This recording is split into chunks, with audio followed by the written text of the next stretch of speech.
네, 인천국제공항의 보안이 또다시 허점이 드러났습니다. 지난달 21일에 이어서 외국인 환승객인 또다시 공항 검색망을 뚫고 사라진 겁니다. 최고 보안 등급이 적용된다는 인천공항이 이렇게 속수무책으로 뚫리는 이유가 무엇인지 짚어보도록 하겠습니다. 이용혁 건국대 경찰학과 교수 나와주셨습니다. 어서 오세요. 네, 안녕하십니까. 네, 21일에 중국인 부부가 미입국한 사건이 있었는데 8일 만에 또다시 이런 비슷한 사건이 발생했습니다. 먼저 왜 이런 사건이 이렇게 빈번하게 발생하는 건지 이거부터 짚어보겠습니다. 네, 먼저 이론적으로 본다라고 한다면 유인책이 강하고 또 그 상대국 나라에서는 밀어내는 힘이 강하다라고 한다면 미입국이 반복 발생할 수밖에 없다. 일단 네. 이론적으로 그렇게 이야기를 할 수가 있습니다. 좀 더 구체적으로 설명하면 이른바 열악한 나라에 있는 쪽에 있어서는 우리나라에 와서 일을 했을 때 설령 성공만 하면 화폐 가치가 훨씬 높기 때문에 네. 한국으로 오려고 하는 이런 유인책이 상당 부분 많이 있는 것이죠. 근데 그럼에도 불구하고 마치 창과 방패처럼 창은 지금 아주 예리되어 있는데 방패는 거의 느슨하게 되어 있다. 왜냐하면 이것을 막는 이른바 인적 보안이라고 하는 것이 상당히 느슨할 수밖에 없는 상태에 있습니다. 왜냐하면 어쨌든 보안의 책임 자체는 공항공사에서 맡고 있지만 공항공사에서 또 다른 민간 용역업체에게 사실은 외부 의뢰를 줬기 때문에 과연 이 회사에서는 인건비를 많이 줄여야 되고요. 그 인건비를 줄이려면 촘촘히 인력을 다 배치하기보다는 그냥 어느 정도 선에서 배치를 해야. 네, 느슨하게 배치를 할 수밖에 없겠죠. 그렇죠. 이처럼 본다고 본다면 아까 창과 방패처럼 화폐 가치의 상대적 우호적인 측면 때문에 한국에 빨리 오려고 하고 말이죠. 반면 이것을 막는 것은 상당 부분 구멍이 뚫려져 있다. 이것 때문에 사실 불과 일주일 전에 미입국 사례가 있었는데 또다시 발생을 한 것이 아닌가. 일단 그렇게 네. 추정됩니다. 네, 지난번 중국인 부부 같은 경우에는 한 나흘 정도 만에 체포가 됐는데 이번엔 아직도 행방이 오리무중이거든요. 어디에 있다고 보십니까? 그러니까 제가 생각할 때는 이 베트남인을 추적하는데 상당한 한계가 있지 않을까 이렇게 생각이 됩니다. 왜냐하면 사람에 대한 추적이라고 하는 것이 인적 정보, 신상 정보가 일단은 파악이 되고 나야 알고 있을 수 있는 친구라든가 친척이라든가 기타 지인의 연고지 등을 통해서 사실은 이제 찾을 수 있는 하나의 단서가 될 텐데 지금 어쨌든 알려진 바에 의하면 이 베트남 사람이 하노이 공항에서 인천 공항을 경유해서 사실은 이제 일본으로 가는 것으로 이렇게 되어 있었는데 네. 이 환승대에서 갑자기 돌아왔기 때문에 지금 알 수 있는 정보라고 하는 것은 이 사람의 화물, 이 사람의 짐에 일정한 인적 정보가 있다고 한다면 그것을 파악해 나는 그와 같은 방법뿐이 없는 것이죠. 그래서 지금 어쨌든 이 사람의 짐은 중간에 이제 빼냈습니다. 짐을 빼놓고 여러 가지 수첩이라든가 소지품을 봤더니 국내에 알고 있는 연락처가 파악이 된 것 같아요. 아, 네. 그래서 그것을 통해서 지금 이른바 추적 수사를 하고 있는데 이른바 불법 체류의 신분으로서 여러 가지 이제 다른 공장이나 다른 영서 업체에서 또 만약 숨겨주려고 한다고 하면 네. 사실상 이렇게 쉽게 찾는 것도 그렇게 녹록지 않는 일이 아닐까 그런 생각이 듭니다. 네. 지금 이 보안을 뚫고 미입국을 하려면 공항 구조 자체도 굉장히 잘 알아야 할 것 같습니다. 어느 부분이 공항에서의 보안 검색이 좀 허술한지 이 구조 자체를 잘 알아야 할 텐데 이 외국인이 어떻게 이런 구조까지 정확하게 알 수 있었을까요? 그렇죠. 처음에 우리가 한 열흘 전에 말이죠. 중국인 부부가 미입국을 했을 때 어떻게 14분 만에 통과할 수 있느냐. 네. 심지어 우리 연합뉴스 TV의 출입문 자체도 저도 여기 수에 나왔지만 14분 안에 통과하고 이러기는 사실은 어려운 네, 거 아닙니까? 굉장히 보안 검색이 철저하죠. 그렇죠. 네. 그런 측면에서 본다면 중간에 상당 부분에 조력하는 역할을 하는 사람이 있다. 이른바 브로커의 존재를 부정하지 않을 수가 없을 것 같고요. 네. 이 얘기는 다시 한번 얘기를 한다고 하면 무엇인가 암 시장이 형성되어 있을 가능성, 어떻게 하면 쉽게 미입국이 가능한가에 대한 정보를 판매하고 또 예를 들면 어느 취약 지역에 이른바 사전에 숙지시키는 예행 연습 비슷한 것도 했을 가능성이 저는 있지 않는가 보기 때문에 그렇다고 본다면 이 미입국을 도와주는 브로커 등의 일을 하는 사람 역시 공항 주변에서 상당 부분 관련된 일을 했던 이와 같은 사람이 아니겠는가. 네. 이와 같은 그런 추정이 가능하고요. 어쨌든 지금 국내에 와 있는 사실은 이제 외국인 노동자라든가 이런 상당 부분 지인들이 많이 있기 때문에 관련된 정보를 여러 가지 매체를 통해서 개인에게 알려주게 된다고 한다면 상당 부분 쉽게 미립국을 할 가능성이 분명히 있다. 어쨌든 유학을 한다고 한다면 이것은 그 단독으로 행하기에는 상당 부분 한계가 있어서 공항의 지형 지물이라든가 물리적인 구조라든가 특징, 그 다음에 그 출입문에 있어서 어느 지역이 상당히 취약하고 시간대도 어느 지역이 상당히 빈 시간대인가라고 하는 것을 상당 수준에서 이미 알고 있는 사람의 브로커가 조력을 했을 가능성이 사실 크지 않는가 그런 생각이 듭니다. 네. 그 지난 중국인 부부를 보면 하루 정도 있다가 검거가 됐고 이 사실이 이제 신고가 됐고 그리고 지금 같은 경우에는 11시간 만에 그 사실을 확인이 됐다고 하더라고요. 근데 11시간이라고 해도 그게 도망가기엔 충분한 시간인 것 같거든요. 그렇게 빠른 대처가 아닌 것 같은데 실제적으로 공항 내에서의 보안 매뉴얼이 어떻게 되는지 궁금합니다. 이렇게 뭐 환승을 해야 될 사람이 환승되지 않은 상황에서 어떤 식으로 대처를 하라고 매뉴얼이 정해져 있습니까? 뭐 일단 기본적인 매뉴얼 자체는 이제 그 탑승의 그 예약자 명단을 이제 확인하는 것이죠. 그래서 그 3시간 전에 있는 것이고 뭐 비행기를 많이 타보셨겠지만은 이제 티켓팅을 하고 나서 최후 D-1시간 네. 이때 그 최종적인 리스트를 이제 작성을 하면서 그때도 등장을 나타나지 않는 이제 그 항공객들이 꽤 있다고 알려져 있습니다. 네. 뭐 잠깐 뭐 잠을 잔다든가 또는 뭐 쇼핑을 하면서 뭐 길을 잃는다든가 시간을 놓친다든가 네네. 라고 하는 경우 이제 그 방송을 하게 되고 마지막 그 30분에 그 최후 이제 방송을 이제 하게 되는 것이 하나의 그 매뉴얼로 되어 있죠. 그래서 이때까지 승객이 나타나지 않게 되면 일단 이 승객의 수화물을 먼저 그 빼고 그 다음에 이제 그 출발을 하는 것으로 이렇게 그 되어 있습니다. 다만 이제 이 부분에 있어서 바로 출발 직후에 사실은 관련 기관에게 통지를 해야 되는데 또 그 중간에 갑자기 마지막에 또 나타나는 사람도 뭐 있는 것 때문에 이 기간이 상당 부분 좀 지연되는 것이 분명히 있는 것 같습니다. 네. 그래서 지난 사례에서는 하루가 지나서 사실 알려지게 됐던 것이고 이번엔 11시간이 이제 지나서 알려지게 됐던 것인데 네. 그러니까 결국 이제 이 그 보고 체계의 신속한 보고에 있어서의 뭐 개선도 이번에 꼭 짚고 넘어가야 될 것이 아닌가 그 생각이 되고요. 네. 어쨌든 지금 가장 핵심적인 것은 이 그 보안 그 책임자의 뭐 여러 가지 지금 직무 몰입도라든가 뭐 이것에 있어서의 그 문제점 그리고 그 공항공사의 전반적인 지금 뭐 근무 기강의 문제 뭐 이런 것들도 함께 짚어줘야 될 문제가 아닌가 이런 생각 많이 듭니다. 네. 인천공항이 지금 최고 보안 등급이라고 알려져 있지 않습니까? 근데 이 보안 등급이 최고 수준이라면 평상시에는 어느 정도의 보안 태세를 유지하고 있는 거죠? 결국 이제 그 상황에 따라서 예를 들면 이제 그 옐로우 단계, 이른바 네. 그 경계 단계죠. 그 다음에 그 오렌지 단계, 그 다음 레드 단계 이렇게 상당히 보안 등급이 여러 가지 국제 테러의 수준이라든가 또는 그 국내에서의 여러 가지 국제적 행사 등에 따라서 사실은 이제 그 변동이 있습니다. 다만 이제 이 보안 등급이 상당히 그 높았을 때와 평상시의 그 차이는 보안 질문을 하는 그 숫자를 상당히 꼼꼼히 한다든가 또는 그 보안 검색에 예를 들면 그 범위 자체를 뭐 과거 뭐 평상시 같으면은 뭐 가방에서 대충 이제 보는 것에 끝났다고 한다면 더 꼼꼼히 한다든가 또 심지어 추가적인 그 보안 검색을 비행기에 탑승하기 전까지 할 수 있는 이렇게 그 등급에 따라서는 상당 부분 이제 차이가 있는 것이죠. 네. 그리고 이제 그 공항이라고 하는 것이 그 국가 그 중요 시설의 한 부분이기 때문에 사실은 이제 그 국가 기관이 나가 있기도 하고 어쨌든 지금 그 전반적인 보안 책임은 공항공사에서 두고 있는데 어떤 면에서 본다면 그 사각지대 부분도 상당 부분 뭐 있는 것 같습니다. 바꿔 얘기하면 이제 그 공항이 뭐 제2의 뭐 정부 종합청사처럼 안 나가 있는 기관이 없을 정도로 상당히 많고 말이죠. 네. 더군다나 그 보안을 담당하고 있는 영역조차도 예를 들면 이제 그 공항 경찰대, 법무부 소속 출입국 관리소, 또 그 공항공사의 그 보안처, 또 그 개인 그 항공사마다 또 보안 부서가 있고요. 이게 상당히 많이는 있지만 그야말로 컨트롤 타워로서 촘촘하고 유기적인 통합 체제로서 하는 데는 지금 사례에서 드러난 것처럼 상당 부분 뭐 구멍이 뚫려 있었던 모습이 노정되었다고 생각됩니다. 네. 지금 우리가 지금 계속 매뉴얼에 대한 이야기를 하고 있습니다만 인천공항이 이렇게 허술한 보안 관리 매뉴얼이 제대로 작동이 되지 않았기 때문에 이런 문제가 발생했다. 저희가 이렇게 볼 수밖에 없지 않겠습니까? 그렇죠.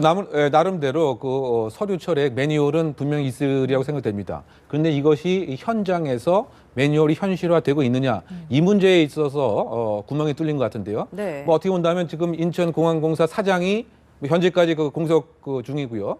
또 그 한국 그 공항사 그 사장도 역시 그 정치적 행복 때문에 기관의 그 장이 지금 없다 보니까 어떻게 보면 직원들의 근무 기간 자체가 상당히 해이해질 네. 그와 같은 가능성이 상당히 농후하지 않는가 보고요.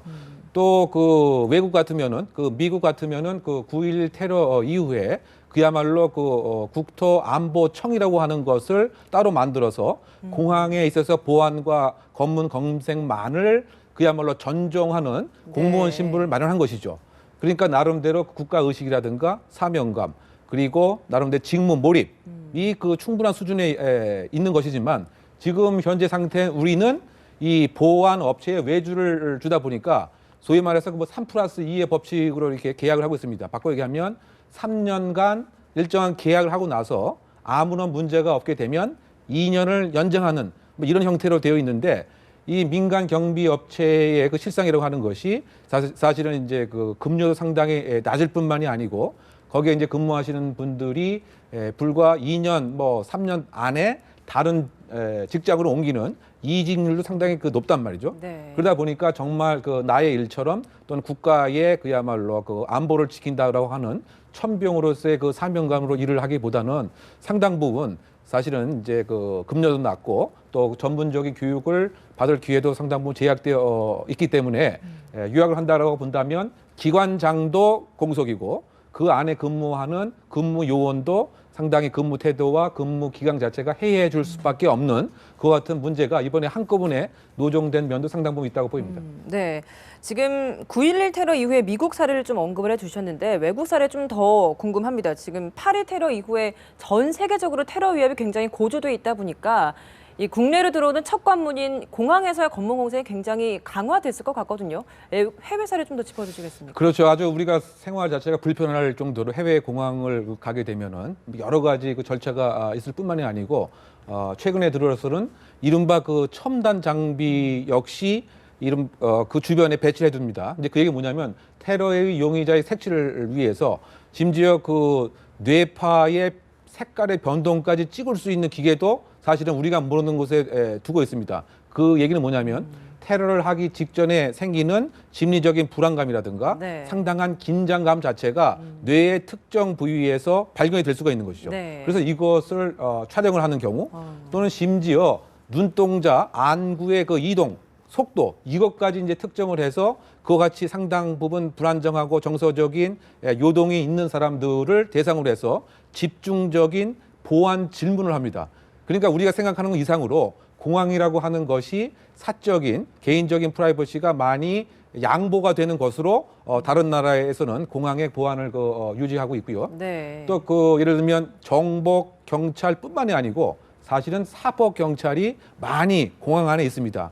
그래서 있을 수 있는 수상한 상황을 사전에 체크하고 제지하는 것이죠. 그래서 심지어 이런 그 이야기도 그 서방에서는 있습니다. 공항에서는 농담이라고 하더라도 테러에 관한 얘기를 전혀 꺼내지 말아라. 그러면 그것은 이제 보안 검색에 집중적인 감시가 되고요.